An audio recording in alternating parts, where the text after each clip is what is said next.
All right, we're recording. So hello, everybody. I'm Jeff, and this is the Dialogue Doctor podcast that you're listening to. In case you didn't know what you're listening to. Do you want to restart? No, I don't restart. Right. I don't edit. We're just moving through. That was funny. They're used Just to record it. that. That'll be your intro forever. That's perfect. They're super used to it. They know. I have Wendy with me tonight. This is my Hello. wife. Hi. And then we have some special guests, Morgan and Rob. Rob or Robbie? I go by Robby.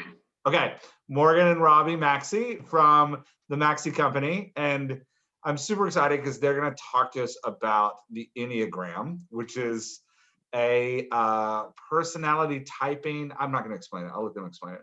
Wendy and I use it for, we love it and use it a ton, and use it with our kids and like thinking about them. I also, the reason I brought them on the Dialogue Doctor is because I also use it for characterization. So, you know, if you've watched me do the Dialogue Daisy thing and you think about the stem of the daisy, which is that personality aspect of your character, the Enneagram is awesome for building that personality. One, because unlike some other personality, test code things, there's only 9 personality types, which is super easy to remember.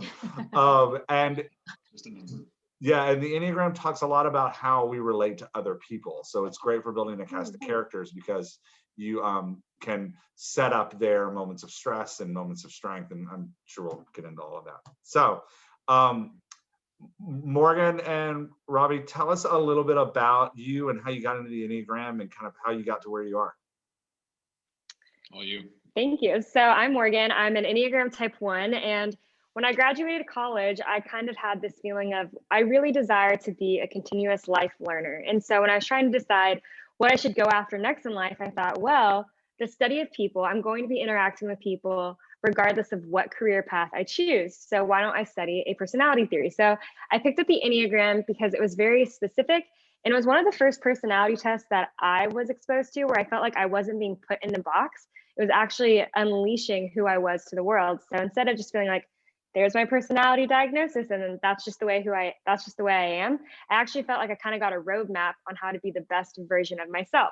So I studied it for a little while. Initially, the business started off to coach females one-on-one about the Enneagram, and then somebody asked us to speak to their company and business, and that's really been the portion of our business that's taken off. And I have a great co-pilot, Yes. Robby Maxey, Yes.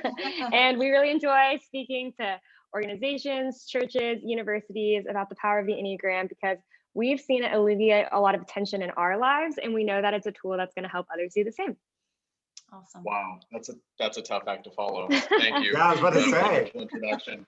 So that's what a 1 looks like in a nutshell. A 7 is like, what are we talking about? What's going on right now? Like, what's going on? Are we just, what's going on? Why does it say record? So no, I love the Enneagram.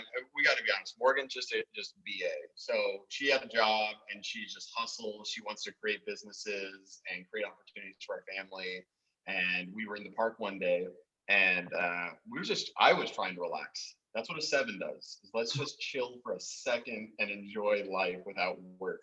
Morgan, on the other hand, it's just like constant, just problem solving, business building. I have no chill. Just zero chill. So she had said, I want to create something to help alleviate tension in women's lives because we had gone to a school in Southern California. We're from Northern California. And it's a little bit more relaxed up here, probably by the nation's standards. Some areas it's still maybe a little bit high strung, but compared to Southern California, it's really, really competitive, and you can kind of lose yourself just kind of trying to be the best, which I respect that a lot about them. But kind of when we went to college, we felt that a lot, and we felt, wow, these people are amazing. We're kind of just trying to keep up, and we're trying to just be the best at everything, and it was really tiresome. And I know for myself in the process, I lost sight of who I really was in that process. I didn't really have this roadmap telling me the root of who I was. And that's why I love the Enneagram. It gets to the root of how you make all of your decisions. A lot of the other personality tests I feel tell you like how and what you do and your tendencies, but I like the Enneagram because it gets right to the core of how you make your decisions and how you see the world. So Morgan created this business originally to just coach women, and it's blossomed into this amazing thing where we get to see lives kind of changed. Yeah. And just like you see those light bulbs go off, and I'm sure you guys have seen this with yourselves and your kids. It's like, that's why I do that. Mm-hmm. That's why I think that. That's why we always argue about that really fundamental, just from how we see the world, we just see it differently. And so that's why it's so hard for us to get over that. And so, yeah, it's just been a great tool for us. And today I promised Morgan I wouldn't ramble on. So No, this is great. Yeah, I've already broke the promise. Yeah, I'm trying to think of when we found the Enneagram. Was it the road back to you? Was that when we found it? Yeah, I think our pastor had kind of, talked about it a little bit. I was leading worship at our church. And so I was working with him a lot, one-on-one and meetings, and just really wanted to, I guess, he had taken the test and was a 1, and asked if I would take the test as well. So those ones passing the Enneagram out to the world. That's right. Right. Here you go. And I think we had gotten the book out from the library, and we're actually reading it on the way to Hershey Park with all of our kids in the car, and just really kind of gravitated just to how the relationships work, like knowing yourself, but knowing how you interact with each other, and how he responds and how he sees the world. So I think that was kind of the beginning journey of it. And then I was like, all right, I'm going to take this test. And I had a feeling I was an 8, but I really just didn't like the fact that I was an 8. I think I was saying, how dare you label me an 8? And Morgan, maybe you can speak to this a little bit, because being an 8 female is hard, because it kind of gets labeled as, a nasty female, like just, and bossy instead of assertive. Yes.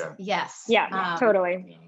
So. And I think for me, I had taken a lot of personality tests, especially for jobs and stuff. Like whenever I would apply for a job, they're always like, all right, let's give you this personality test. And 9 times out of 10, those tests like felt way off. It's like, it's got nothing to do with me. Like, or I can kind of see that, but it doesn't really fit. And I remember hearing the Enneagram, I was like, yeah, that actually really lines up with who I am. So I'm a 6 on the Enneagram, and I'm a counter 6. So I have the like daredevil side to me. So instead of like most 6s are like, and I'm sure we'll get into the numbers in a second, but most of them are afraid of things. I have a deep desire to touch everything that I'm afraid of. So like if the stove is hot, I'm like, oh, I gotta touch it. So yeah, that's So anyway, the Enneagram really clicked when we were reading it. I was like, oh yeah, this is actually helpful and like engaging us in conversation. And I think for us, it's given us a language to use with each other of how to talk with one another and how to talk with our kids about it. Not necessarily that like it boxes us in, because I think that's that can be dangerous. Like, no one's boxing me in. Okay. Yeah, You might think I'm an 8. Danger. Yeah. So it's, but it just gives us a language to talk about of like, how are you thinking and how are you feeling? And Morgan and Robby, walk us through the numbers and kind of, for those who have never, we're throwing out like, I'm a 6, I'm an 8. For those who have no idea what that means, just take us through the numbers real quick and what they are and how they work.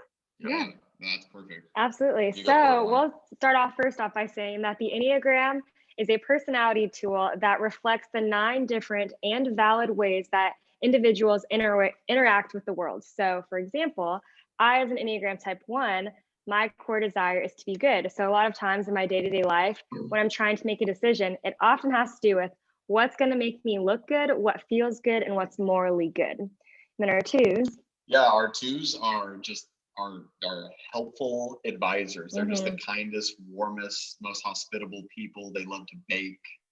They're the last person, I always say this, they're the last person you want to run into if you're about to cry. Yeah. Like, when you're in middle school and you're really insecure, you had a bad day, and your mom is like, what's wrong? And then you start crying because it's your mom and she knows you.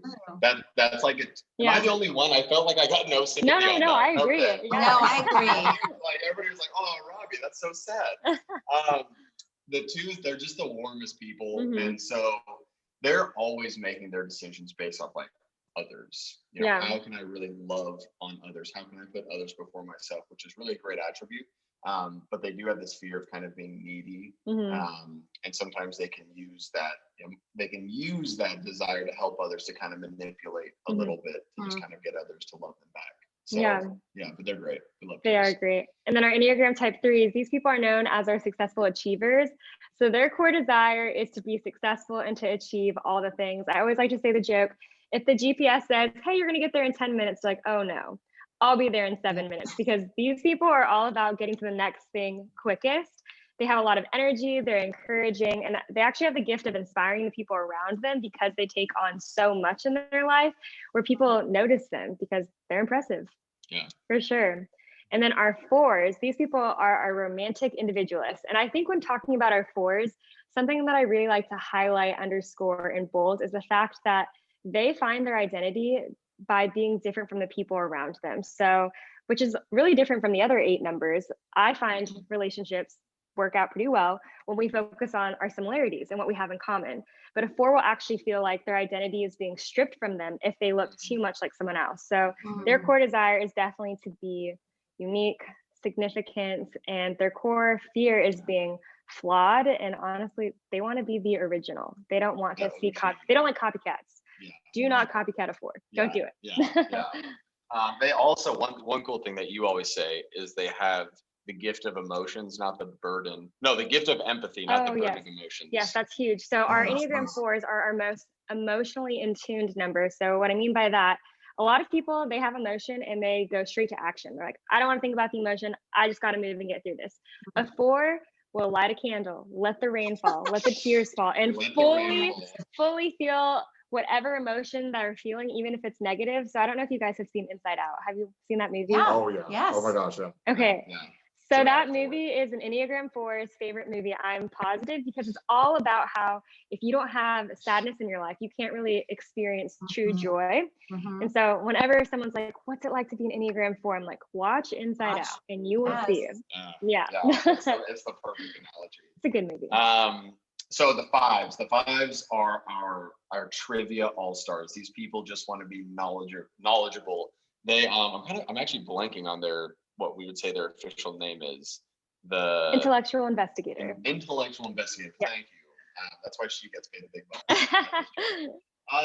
So these are investigators. These people just love to know. They love to research. Sometimes they can be a little bit of a recluse if they feel like they're in a room and they're not keyed in on what everybody else knows. So sometimes in a big social situation, they can kind of take a back seat. And some people perceive this as them being arrogant or them wanting to be distant. But in reality, they're just a little bit uncomfortable because they're not really in the know yet of what group they're in. So they're just great. They're the people, you see those memes of people falling asleep, looking at their phone, and their phone hits them in the face because they're just researching all night. That's a 5. They just want to know. Okay. And their core fear is to be seen as incompetent and lacking knowledge. So yeah, they're pretty scary. We'll talk about it later. They're pretty scary to get into an argument with because they share a line with an 8. So when you combine knowledge with rage, terrifying. Just get out. Just get out. Don't even try. It's all over. That's awesome. Oh my gosh. And then our Enneagram type 6, Jeff, you should totally feel free to add on anything that we say, since you are the true Enneagram 6 in the room. But our Enneagram 6, their core desire is to have support. So these people are really big on their community groups. They like being a part of a group. They have the tendency to hold on to family traditions that were in the past. I always use the example, if you looked at Christmas lights when you were a kid, it's probably something that you want to do as an adult. You just find a lot of comfort in those traditions that were established a long time ago. And special gifts that they have. I would say they are excellent at thinking everything through. They definitely don't miss a detail because they do have the tendency, I'm sure you've experienced this, to worst case scenario plan. So they constantly ask themselves, I would say, like, what if this happened? Right. What if that happened? Have you thought of it this way? So they're really great at looking at perspectives from all over, honestly, all over the world. I think that amazing foresight. Amazing foresight. Always able to kind of look a step ahead. Yes, but Jeff, I'm curious, what's something that stands out to you from being a 6? So my oldest son is also a 6. He's 17. Cool. and we talk about it a lot. I do want to say that we were listening to Annie F. Downs' summer. I don't know if you know her, but she's like a summer Enneagram thing. And I just had it on in the car, and they were talking about sixes and this committee that they have in their head of just committee of people, voices, I don't know, of just like playing out scenarios. And he's in the car, my teenager's in the car with me, and he goes, like awkwardly laughing because it's him. Like, he's like, so uncomfortable. does not everyone? That is very uncomfortable. Yeah, he's like, not everyone has a committee in their head. I'm like, I do not have a committee in my head. And that is, the sixes have that like constant voice, like multiple perspectives running all the time. And it is like going to that, worst case scenario can often be very paralyzing and unhealthy. So like there's a lot of, for sixes, there's a lot of like fear-based stuff of like always thinking about the worst case scenario, like when the pandemic hit. Oh my gosh. I was like, lock the doors, like zombie apocalypse time, like nobody leave. Like I'm a here and now person. So I'm like, I don't have COVID. You don't have COVID. The people around me are good. Like, I don't awesome. I love that. Oh my gosh. But yeah, that's kind of what it's like to be a six. There's that there is the like foresight in the future telling, and the the inner committee kind of always running through your head and like thinking about that. But with it comes that like deep fear of and paralyzation of like, I see all of it and I have nowhere to go, which I think is part of the reason that sixes are so drawn to teams. Like I'm upset. It's very difficult for me to move forward without a team. People that listen to this podcast all the time will know that like I'm constantly having people on with me. And part of that is because, and like I've done a couple solo episodes, and they're so funny because I spend like 15 minutes like ramping up into what I'm going to talk about. And part of it is because like, it's just me. So you're just like seeing like raw inner committee go to town. Because there's no like there's no like team there to like balance me out. So the six is really like, I really have to gravitate to people. I will say the one thing that Morgan, I think you had said in the one podcast I originally heard you talk about this on is, they call them the loyalists because they really do like being around people, which he was so encouraged by that, because I don't think we've really heard that side of a six be described that way. Like we've heard them being called loyal, but he really does like being around people. Being around people. No, it's interesting because they're in the thinking triad, right? So 5, 6, and 7 make all their decisions with their brains, which is a great place to make your decisions with if you're listening. Perfect place. It's not a place. It's not a bad place. Yeah, it's gut. We heard a pastor one time say to the whole audience, he's like, listen, all of you people who make decisions with your heart, start hanging out with head people so you can start making the right decisions. But we're kind, because I'm a 7, so I'm in the head triad as well. So I'm constantly in my head, just kind of thinking. There's always something going, which can tend to lead to a lot of anxiety. So how anxiety plays out in each number for a 6 at least would actually tend them to kind of lean towards their communities and towards the groups that make them feel safe and towards the traditions where they feel safe. So there's like a little bit of what is that core struggle they have, and then like how does that manifest itself? And for 6s, I feel totally manifests itself in community. Yeah. Are you laughing at me? You're doing a great job. So Morgan later this morning she said, Robby, I swear if you ramble on this podcast, you're never again. No, I didn't. If only you knew, I do a Q&A with kind of my teammate, because of course I have a teammate, who does this, Laura. Awesome. We joke all the time that the first time we did a Q&A, we got a YouTube comment that was like, hey, we came to learn and it's 45 minutes in and you guys are still talking about a road trip you took to Florida. And I was like, it was a lot of fun making that podcast. Oh, we had a great time. Yeah, I had to put a disclaimer. I was like, skip to minute 27. Because we just disclaimer, if you want answer to number 1, minute 27. We should do that for us. I wish you could probably do that for me in real life. Like if I start talking, what minute do I have to go to get an answer from you? I actually really do wish that. I know you do. You're efficient. I'm like, let me just go on the rabbit trail, the journey, and I'll get there. funny. So sevens. So tell us. sevens anyway. Yeah, so sevens. Way to pull it back, Morgan. Way to pull it back. Right, Thank like, you. rein it back. So the sevens, these are enthusiasts. These are our party people. These are, I always say, the song "Girls Just Want to Have Fun." Sevens just want to have fun. That's literally all we want to do, and that manifests itself in different ways. But really, we're trying to escape. We're in the head triad, like I said. So we're in our heads constantly. We struggle with anxiety. We're all, nowadays is a tough time to be a seven with social media, just struggling with so much FOMO, struggling with I could be doing this better, I could be doing more, I could be having more fun. It's just kind of this gluttonous spirit that it can really turn into of always needing and wanting more. And so, at their best, sevens see life as a total gift, and the world is their playground, and they're great at just saying, like, when I'm at my healthiest, I'm just in my car and I'm like, what a great time it is to be alive where like cars exist. This is so great. Other people get in their beautiful car. I'm in a 2004 4Runner. I'm not anything nice. Super fancy. And I'm just like, man, what a blessing it is to just be able to afford gas. And so I think the sevens, the thing is that a lot of people think there's a prime number to have. Everybody wants to be a 3 that we talk to. Everybody wants to achieve everything. Everyone wants to be a 7 too. Everybody does want to be a 7 too. Yeah. It's just not as fun as every. Yeah, it's so true. Yeah. But there's really no such thing as a good number or a bad number. There's healthy numbers and there's unhealthy numbers. And every healthy number looks incredible and contributes so much. And really the unhealthy numbers is where we kind of get those bad stereotypes from. But I don't know, do you want to add anything to a 7? What's it like living with a 7? A 7 wants companionship, affection, and freedom all at the same time, which is virtually impossible. I feel like 7s are in this constant dichotomy of we want to have support, but also we don't want to feel like we're stuck. And sometimes, you don't want to feel tied down, which you've done a great job. But another thing that I mentioned about 7s is that because we're in COVID and we haven't been able to necessarily experience new places, we've been really big on experiencing new restaurants. So 7s like to experience new things.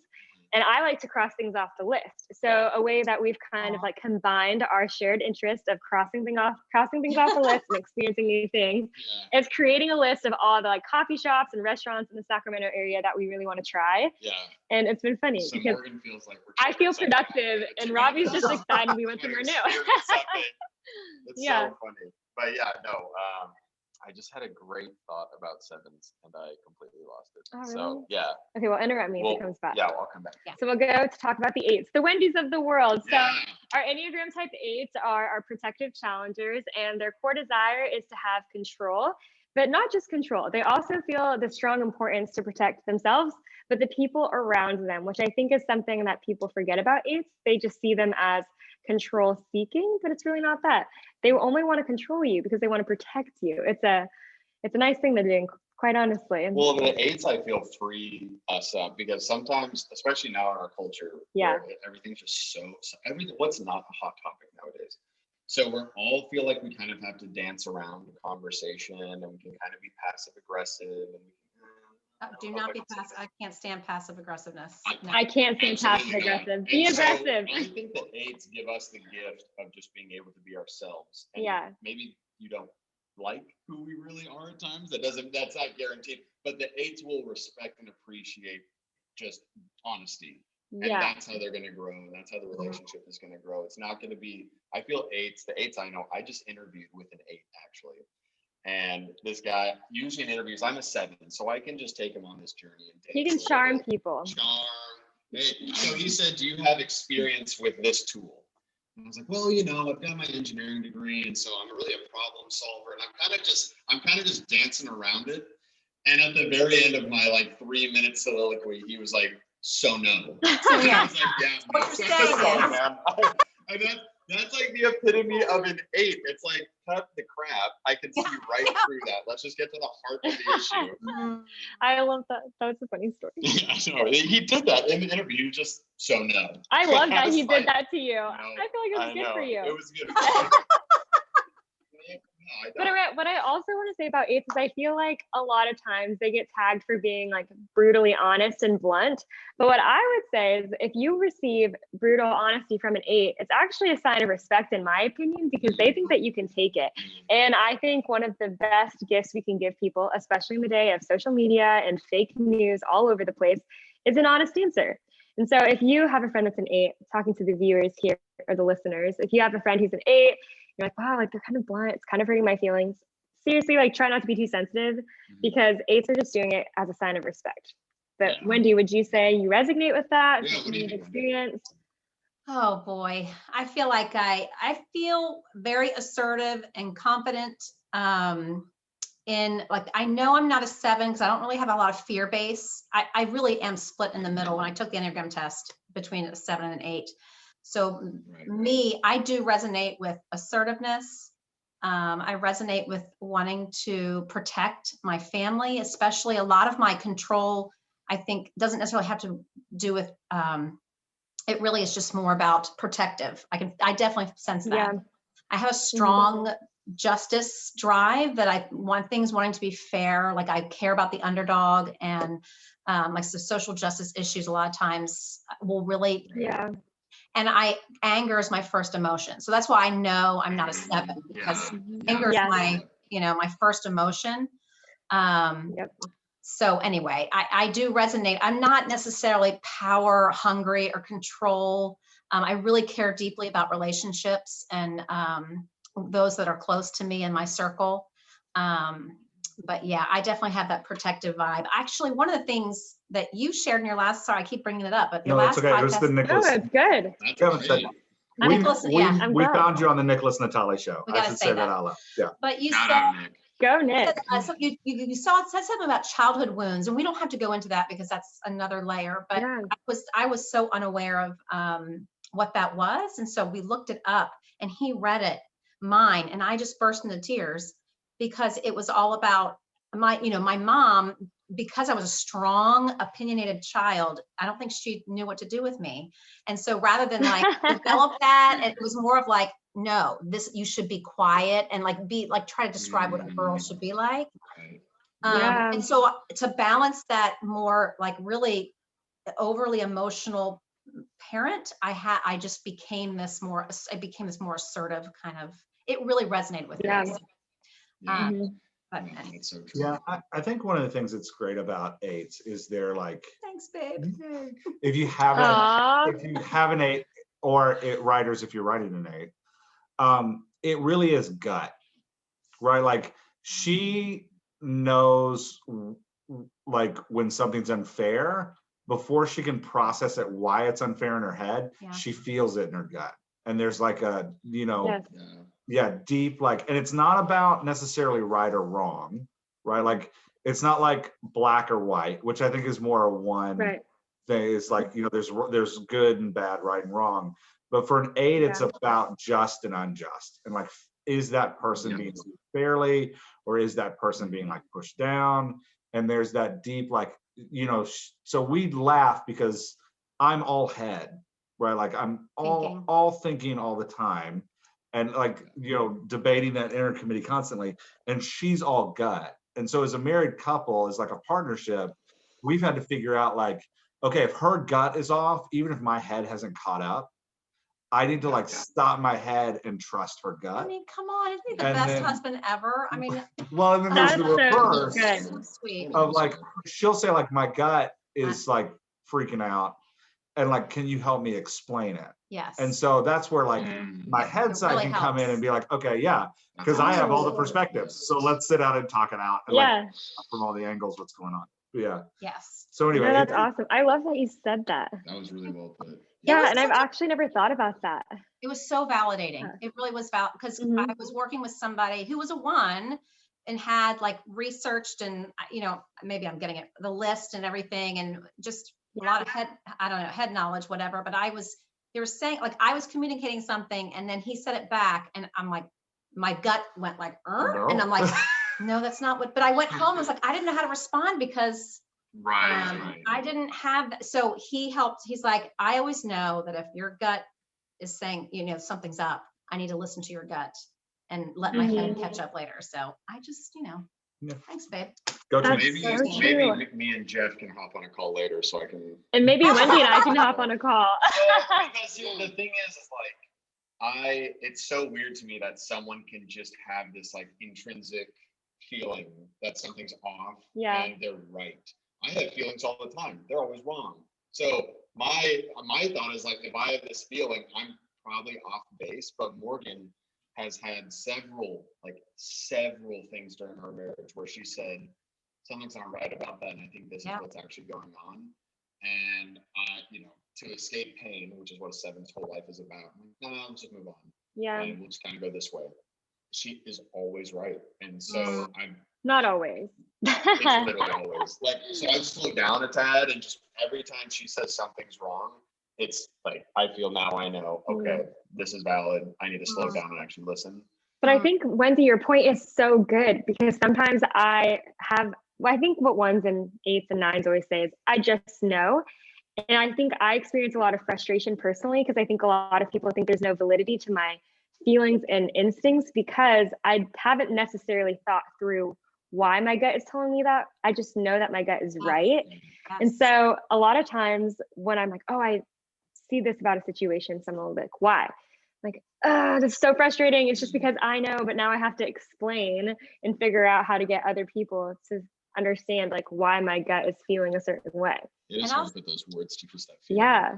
And I'll say that, as an 8, speaking up is something I'm passionate about, but my gut is really the driving. I've learned to like, okay, if my gut isn't firing off, then I don't need to speak.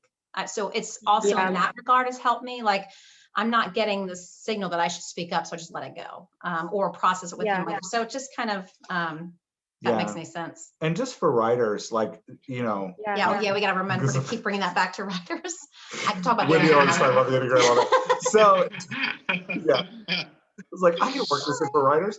No, but just for writers, like, part of what's great about the Enneagram is when you're building these like big casts, right? Like, so if you're building like the Harry Potter cast, we've got like Harry, Ron, and Hermione, and they're going to work together as this like group to all find character development and maturity over like a long saga.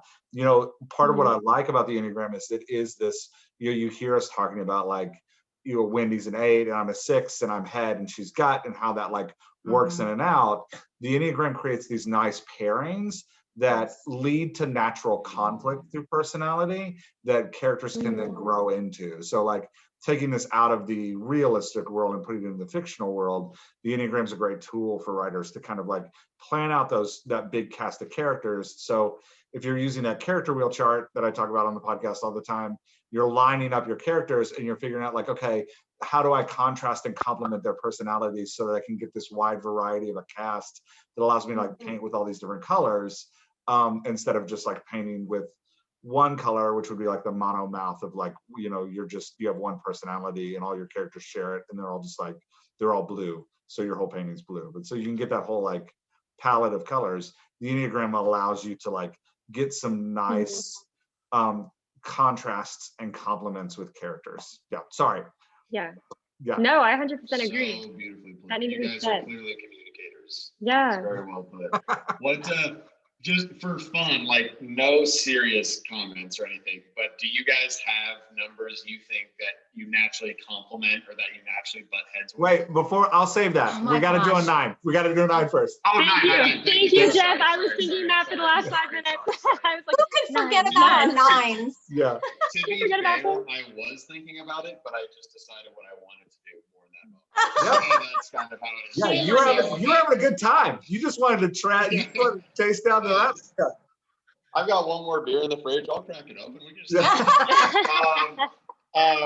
So our nines are incredible. Our 9s are incredibly misunderstood. Our 9s, I think people think are just these lazy, slothful, kind of boring people who just seek comfort in all situations.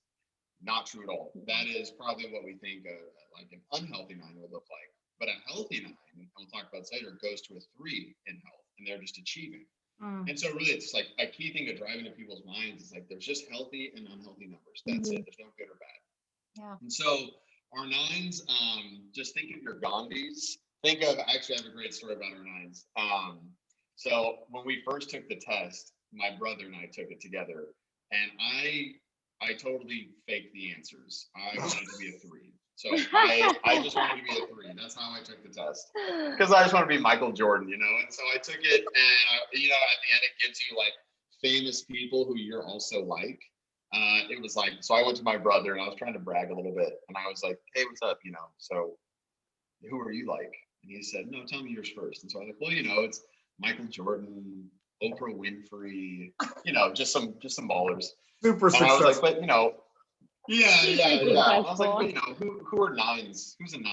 He's like, Jesus Christ. Yeah, I was like, oh, okay, yeah. I was like, all right, dude, I'm sure. Yeah, not So, fair, not fair.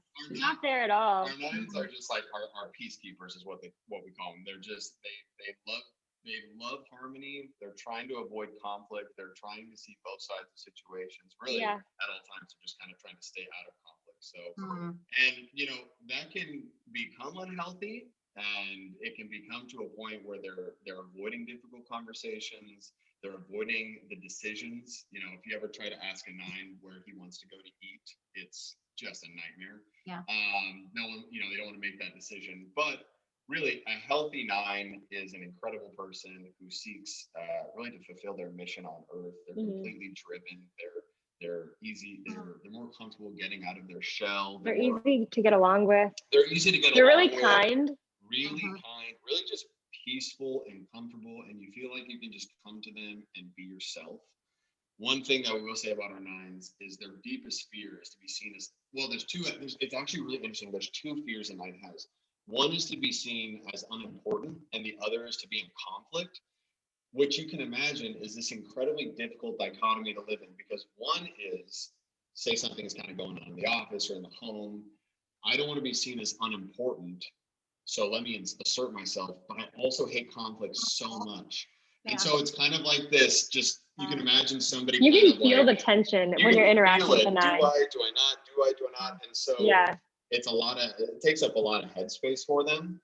And so really 9s love being around people who won't interrupt them when they're speaking, because what says you're unimportant more than I'm not even gonna wait for you to finish talking. And so for a 9 to just be in a room where they're able to kind of finish their thoughts is just really encouraging for them, to help kind of get them out of that shell and assert themselves a little bit. So I would say our 9s are probably our most misunderstood numbers. Oh yeah, And they're 100%. straddling They're between 8 and 1. I mean, come on. Like, I know. Horrible. I know. Well, How terrible. our 3rd, Logan, is a 9, and we don't type our kids. Like, they've kind of discovered it on their own as we've read and figured things out, and they've on their own are like, yeah, this is. Yeah, and the younger kids are still a complete mystery, Yeah, because they're still- still kind of forming. although- but our teenagers Yeah. are kind of like. Although our coming into 6-year-old themselves. Riggs, I think he's an 8. He's pretty hardcore. I think he's an 8. But He that's loves Yeah. to tell you no. yeah, he's Loves- large and in charge. Yeah. We ended on an exclamation point. Okay, so but Logan is we call him the creamy center to our Oreo cookie, because he's so zen. He's the eye of the tornado. We all are like just a tornado spinning around, and he's just total zen. My favorite story about Logan is he is a part of, we've tried different sports with him, and like anytime a coach yells at him, like he just breaks down. He just can't handle it. Yeah, if it gets too intense, he's like, why am I here? Yeah. Like, and he definitely, I think can be true about 9s, is like taking the easy road out, like just to make it easy for themselves. And so like in football, he would, like, as long as he wasn't last, he was good, you know, like, okay, I'm not that good. Well, he's this kind of like skinny kid, and he's skinny and like thinning out, and they kept putting him on the offensive line where like all the big kids were. And he was so frustrated. He's like, why won't they let me play another position? So I went to the coach and I was like, hey, you know, Logan, it's his first year playing. He'd love to try something else. And the coach was like, I'd love to put him somewhere else, but he's so slow. And I was like, slow? I was like, he's actually really, like, what are you talking about? And the coach was like, well, just watch practice. So I watched, and literally they're running a lap, and there's this really heavy kid who's like struggling with his weight that's like kind of walking, and Logan's just like 3 paces in front of him. And I'm watching him run, and I'm like, what are you doing? He's like, I'm not last. I'm like, well, this is why you're on the offensive line, man. That's we hysterical. found mountain biking, a mountain biking club for him. There's no, That's really cool. Chill, Yeah. everybody's calm. And so there's all these middle school boys like on this team. They're all like racing through up this mountain. And he gets to the top. This is one of my favorite story. Mhm. But he gets to the top and stops and looks out and goes, wow. Like just takes it in. Like just, Aw. and it was just so like reflective, and he thinks very deeply about things. Yes. But he's definitely the rich gooey center of our family, and we desperately needed after our daughter, she was Oh gosh.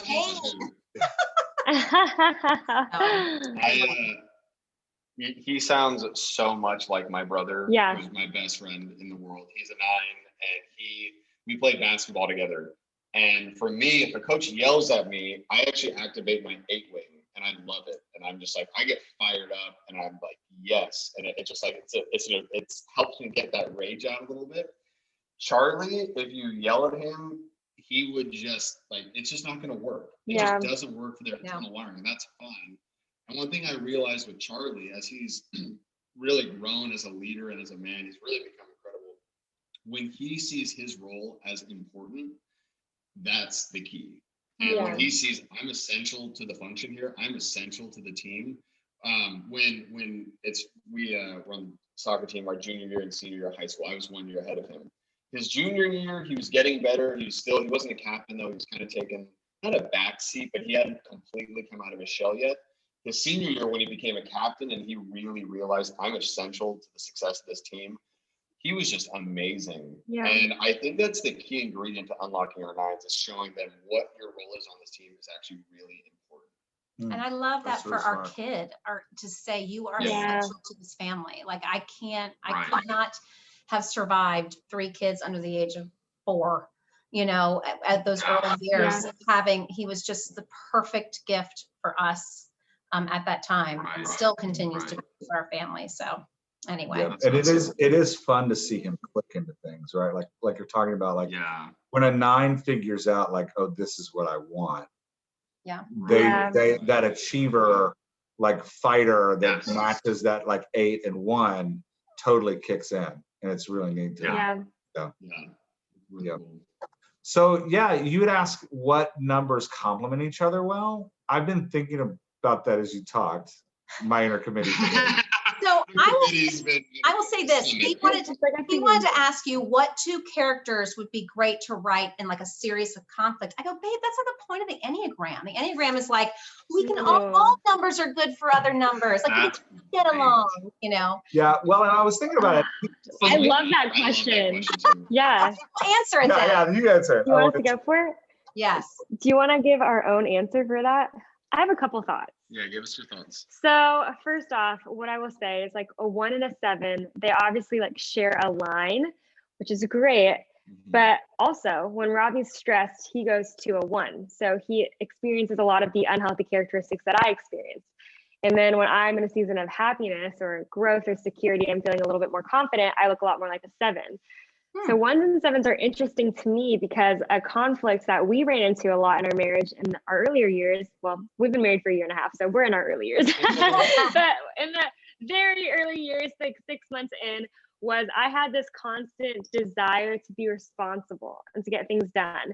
While Robbie was like, we're in our 20s, like it's time to experience new things, like cut loose, be type B. And I'm like, no, I'm type A. And so I think that like a 1 and a 7 experience a lot of conflict because of that.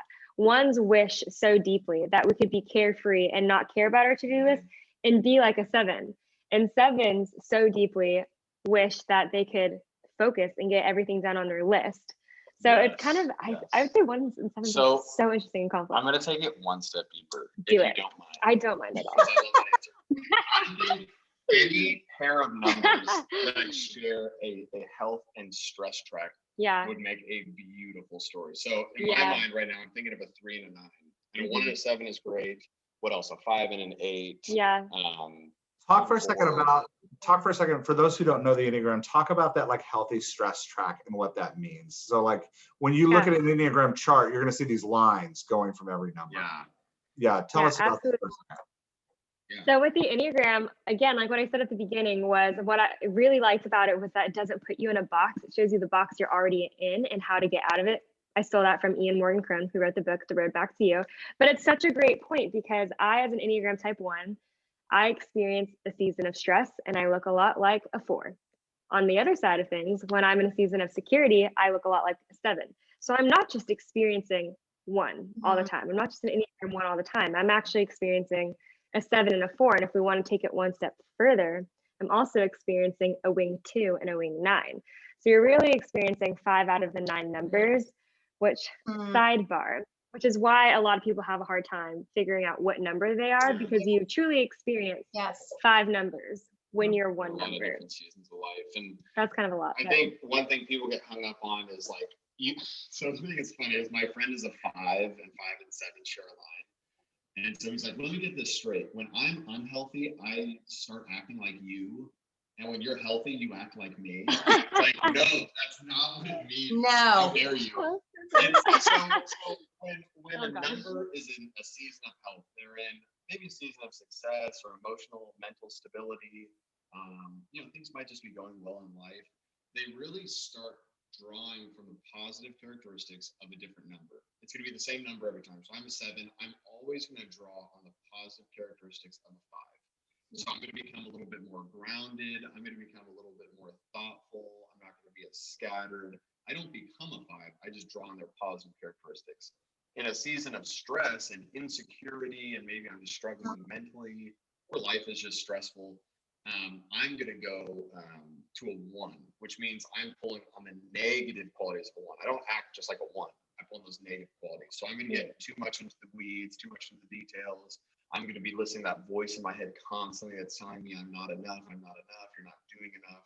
It's that's exhausting. 7 struggling with FOMO. It is exhausting. Yeah. So that's kind of what we mean by those seasons of health and stress. And where I think it'd be beautiful with characters is for those characters who share that line to be in a story together, because I'm imagining a 3 and a 9, and the 3 is trying to pull the 9. Come on, let's go. And 3 struggles slowing down. Yeah. And it's like, let's just go. And the 9, and he's like, don't you understand that the point of life is to achieve and to go and to be more and better? And the 9 is saying, actually, that's not the point of life. Slow down a little bit, reflect on this. Yeah. And I actually, since they share a line, they actually truly understand each other if they slow down for a minute. And so I see like this intense tension, and then at the end of the book, no, we actually are more alike than we thought. Yeah. I love that answer. Well done. Wow. Well All right, done. all right, authors, go at it. All right, you got it. Thank you. Seriously, that was I'll take great. some royalties on sales. Yeah, that's awesome. That was that's all a 7. That was like a 7 in your glory right there. Just kind of coming out off the cuff. Thank And you. there you go. That was awesome. As far as writing the book and getting the work done is concerned, no. I'm gonna need to consult somebody else. But the idea is great. The idea is great. That was awesome. I love that. Thanks. Yeah, and I think for authors, just to put that writer drop in here again, we talk about modulating a voice a lot, so that like if your character has a baseline voice, and then like the character encounters a moment of stress, how their voice is going to change and sound a little bit different in order to communicate to the reader that like, hey, the tone of the piece is changing, right? Like, look at the character's voice, it's a little bit different than it was when you first started. The Enneagram's a nice tool to use for that, because you can be like, okay, a lot of times when we talk about modulation, we're like, how would my character sound in the middle of this, especially if you're writing like an action adventure where you're like, okay, he's on the battlefield, like I'm writing this 1 and he's on the battlefield and he's really stressed out. How does that sound? What's nice about the Enneagram is that you can pull it up and you can see what numbers they align with, and you can be like, okay, I need to like adopt these characteristics in this unhealthy circumstance, or adopt these characteristics in this. So it gives you kind of a cheat sheet for modulating voices, which is a nice. And I really think that Enneagram for authors out there is really the deepest you can go in terms of other personality tests. Like you can't find anything else out there like that. So I'm gonna get comments now. You're gonna start a fight. Why? Oh yeah. Becca's time. Strength All right, for authors. I'm an Don't 8. come I'll for take me. it. Let's Don't go. come for me. I'll argue with you all Let's day. go. I'm all in. So, That's awesome. because I feel like other personality tests for us showed us like this is it's kind of like just this is how you act, and these are your tendencies, and these are your strengths and Yeah. weaknesses, which is all great. You don't know why. But you don't know why. Like Yeah. the Enneagram answers why you are the way that you are. It gets right to the core of it. And that's like, you know, and there's a ton of people. I follow a couple people on LinkedIn who are, you know, professional with Myers-Briggs. And I'm sure if you're like a deep, true professional, you could probably refute me on that.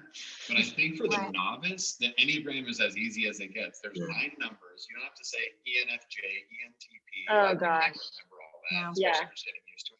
1, 2, 3, 4, 5, 6, 7, 8, 9. That's it. Yep. And so it's just easier to digest. It gets to the root. I think it's the best tool. And I Yeah. think that even for creating a character in a book, like the root of something, or like that childhood wound or whatever that is that made that character respond, it would, to me, it makes it such a deeper way of writing a character, I think. Yeah. Oh, yeah. Could you guys help us for the writers? So I want to ask you a question, if that's okay, and then maybe I'll tailor more to the writers. We love shows like Parks and Rec and The Office. The Office. I and was New going to ask Girl. this too. Yeah, Nice. so you pulled it up. So she pulled it up. Yeah, So, I was thinking about it. Oh gosh. One of the funnest things we can do is we go online and we try to figure out, you know, what numbers each characters are from our favorite shows.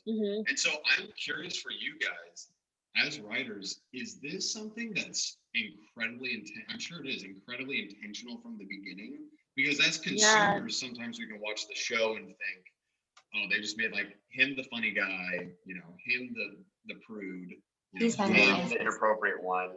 And it's just somehow they figure out how they would mesh together. Or is it, I mean, it's got to be much more intentional than that. Yeah. So every writer is different. I'm not a writer, by the way. This is totally. Every writer is different. Okay, gotcha.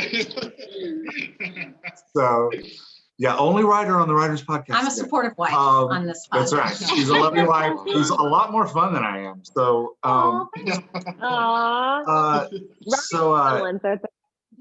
yeah, so some writers will approach it with plot, and they're like, okay, I'm writing in science fiction and I'm going to write the hero's journey, and so I have to take the hero through these stages, and then the character, the protagonist, will kind of come out of those stages, and then they build their character second. Some writers start with, like me, I start with a cast of characters, and I'm like, these are my characters, and then you drop them in a situation and you're like, so this is the situation they're in, and then the plot develops out of that. So for, you know, I tend to lean more toward writing voice and characters, right? Like, and I would like to say part of it has to do for writers on like the genre they're writing, especially in today's, like, I mean, this is a rabbit hole, but in today's book market, to sell books and to build a career out of this, you have to create a brand, and that brand is around a specific genre. Like, you know, when you pick up a Lee Child book, you know exactly what you're getting out of Jack Reacher, right? Like, you know exactly what that is. And that's why he sells 1 billion books, because people love Jack Reacher. They want to read the Jack Reacher book. And so what Lee Child is doing is he's like, okay, I have some genre tropes that I'm writing to, and this character's personality fits really great in those genre tropes. So all that to say, like, it just depends on where you're coming from. And like, so, but like comedies, like those big cast comedies you're talking about, those are more character driven, where it's like, okay, I'm gonna get a squad of personalities. They're all gonna be a little bit crazy. I'm gonna put them into a room together, and then hijinks, right? Like, and that's totally true. And there's some books that are written that way. Like literary fiction definitely bends that direction, where it's like it's a lot more about character development, and like, so all of your classics that you read in high school, those are about like character development and growth. She's like, what are you talking about? I had that 7 week. What classic? It's like, I've already told. I recognize that. Like, I spark notes it. Yeah, I know what book we're talking about. Yeah, but so all that to say, School like, was for socializing for me. I just want to put that out there. Well, but to bring it back, like if you're a plot-driven writer, like just to land this randomly plane I'm on, if you're a plot-driven writer and you're writing the genre tropes, your plot is going to be richer if your characters complement and contrast with each other. So the problem we all have as authors is we write ourselves, and a lot of times, especially with novice authors, all of the characters sound like you. So the narrator sounds like you, the protagonist sounds like you, the antagonist sounds like you, they all sound like you. So what's nice about whether you're plot driven or you're character driven, or you're just like, you don't know, and you're just, like Stephen King famously just sits down and starts writing. It's like whatever comes out, comes out. So if you're that kind of, like, they call those in the author world pantsers. If you're a pantser, going by the seat of your pants. Oh, I Like, was thinking. I know. I That's know, why me too. I I was like, cancer. Oh gosh. So if you're a plotter, you're a pantser, you're like focusing on character development, like whatever your focus is, the Enneagram can bring that, like, you know, tool to like speed up your personality definitions, to get you out of writing yourself and to get you into like writing somebody else's world. But yeah, that's how I use it. How intimately and how much time do you spend thinking about these characters to feel like they're almost real people? And so like you drop them in a situation and you're like, that's how Jim would respond. Like, because I literally know Jim and I know how he responds to that. Do you spend a lot of time kind of creating that person? Again, it depends. So for me, if you're plot driven or art. Yeah, I can tell you what I do. Like for me, I will ruminate on, before I ever write a word of anything, I will ruminate on a book for like 6 to 7 months. I'll just have the characters in my head, the plot in my head. I'll just play with it in my head. I might like sit down and write a short story or two of those characters. So like right now, I'm playing with a romantic comedy called Riley and Mark. And like Mark is a hardcore Great 8, name. is like a very unhealthy 8. And Riley is more of a 5, like an unhealthy 5. And so we're gonna like bring them together through the plot, and it's post-pandemic. So like, but all that to say, I've written like 3 or 4. I want to read this book. Yeah, well, thanks. I've written like, can we get a copy? in a year. So like, I've written like 3 or 4 short stories on Riley and Mark, like, but it plays in my head for a while while I'm writing another book. So like right now I'm writing a book I could not keep up with called this. Revolution Church that Tuck is one of the protagonists. He's a hardcore 6 and Maddie is a 7. And so they're a married couple, and it's about them like journeying through deconstruction of faith and religion and like figuring themselves out. It's a coming of age book. So I also want to read that book. While I'm writing that one, I'm thinking about Riley and Mark. But then there'll come a point where I sit down and I plot Riley and Mark. And I plot it out based on the genre conventions of a rom-com. And I like, I have a chart for it, right? Like I have a spreadsheet and I like, these are the scenes I need in the book. This is how these are the scenes that go through each piece. For the writers, I use a Save the Cat chart. So like I'm using a Save the Cat chart to like work through it. That's, writers will know what that is. Okay. No. It's a book about how to plot a movie that gives you like beat by beat what you need in a movie. And I use it for books because people think in movies nowadays. So anyway, it's true. And but then I'll spend like, before I write my first scene, I'll spend like 2 hours using this chart I call a character wheel chart that like lays out background, personality, notes on the character voice, then like what does the character voice sound like, and then how does the voice modulate in different circumstances. And I'll do that for like the protagonist, like the main characters. And then I take that, if you really want the full behind the scenes, I take that and I put it into what's called a wheel that lives on my bulletin board of my computer. So the wheel has the baseline voice of the character and then all the different ways it modulates. So you can like see how it like changes in circumstances. That lives on my wall. And that lives on my wall above my laptop. So when I actually write, if I have 2 characters in a scene and I know like, okay, these 2 characters are going to argue, I look up and I'm like, this is what this character sounds like in moments of stress when they don't want to lose. This is what this character sounds like in moments of stress when they just want the conflict to end, because I've got their modulations already on that chart. And then I'm ready to go, right? Like I just need to glance at it. If I do the foreword, I can just glance at it and jump in. This is his new business that he's trying to grow. Yeah, this is the pod. The Dialogue Doctor is this, where he's trying. I think everybody needs to subscribe and like the Dialogue Doctor.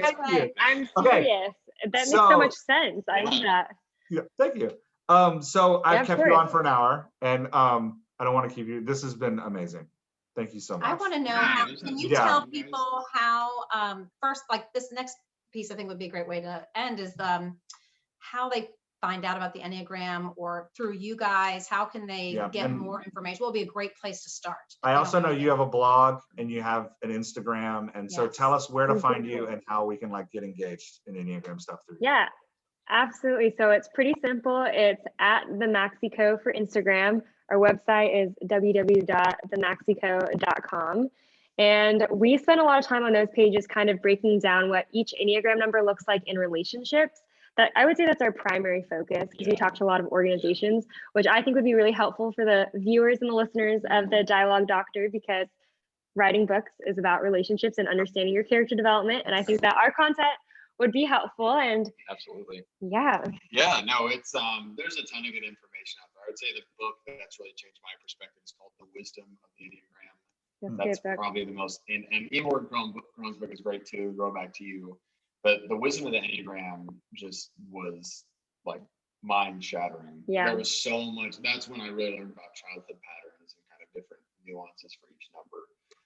But there's a lot of good information online. The Enneagram Institute is really cool. There's a lot of great info there. Of course, the Maxey Co is better, so I would go there. But, start there. Yes, start there. So, and for us, really, mine and Morgan's, I would say our passion is just the Enneagram is great. That's kind of the tool we get to use to build relationships and help alleviate that tension in people's minds and their lives. Yeah. And so really what we're trying to do is spread the message of the Enneagram and then be good stewards of it. And we love speaking engagements. That's really just, and podcasts like this, it's just what we love to do. So if anybody listening is looking for people just to come on and just talk more about this, we're always looking for more opportunities. So awesome. We appreciate the plug, guys. Thank you. And we'll be sure to share the Dialogue Doctor on everything that we do. I have a couple of friends who are aspiring authors. Yes. And I know that she will die when she listens to this. She'll be so excited. Cool. Yes, awesome. All right, I'm gonna stop the recording and we can chat some more. Sounds good. Y'all were, this was amazing. A fake bye. It was so much fun.